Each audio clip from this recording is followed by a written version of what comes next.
Create করব। তো বন্ধুরা, আজকে আমরা শিখব সানডি ডেপ্টরস লেজার কীভাবে ক্রিয়েট করব। সানডি ডেপ্টরস ক্রিয়েট করার জন্য আমাদের সানডি ডেপ্টরস সম্বন্ধে জানতে হবে। সানডি ডেপ্টরস কী? সানডি ডেপ্টরস বলতে বিভিন্ন ঋণ গ্রহীতা, যাকে অ্যাকাউন্ট রিসিভেবল নামে পরিচিত।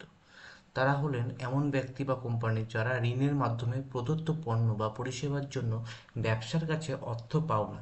এই ঋণ গ্রহীতা ভবিষ্যতে তাদের বকেয়া টাকা পরিশোধ করতে সম্মত হন।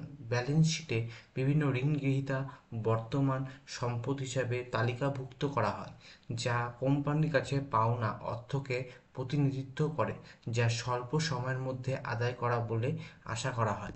মানে সানডি ডেপ্টরস বলতে হচ্ছে আমরা আজকে যে কোম্পানি চালাচ্ছি সেই কোম্পানি যাকে মাল বা তুমি কোম্পানি যে মাল বিক্রি করা সেটা হিসাব রাখার জন্য সেটাকে আমরা সানডি ডেপ্টরস বলি। তো সানডি ডেপ্টরসে লেজার ক্রিয়েট করার জন্য অল্টা লেজার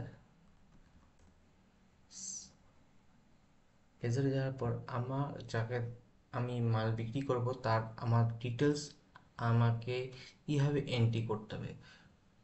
আমি এখানে রাখি যে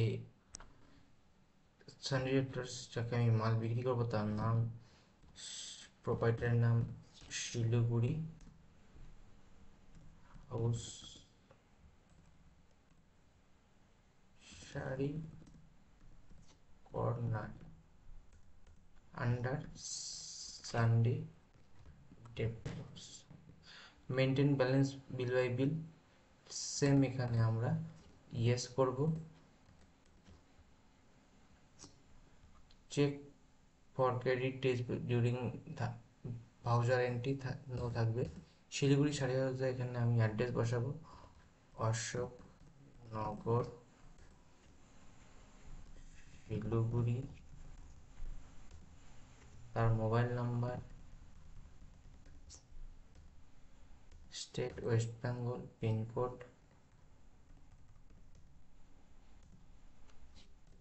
ব্যাঙ্ক ডিটেলস থাকলে এখানে সেম যেভাবে ব্যাঙ্ক এন্ট্রি আমরা করি সেভাবে ব্যাঙ্ক ডিটেলসটা এখানে এন্ট্রি করব। রেজিস্ট্রেশন প্যান কার্ড নাম্বার থাকলে প্যান কার্ড নাম্বার বসাবো। Registration type regular.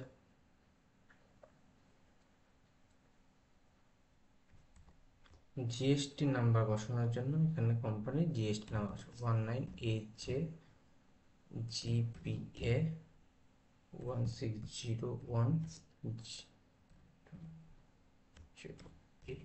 Metre metre metre. এইভাবে আমরা সানডি ডেপ্টরস লেজার তৈরি করতে পারবো।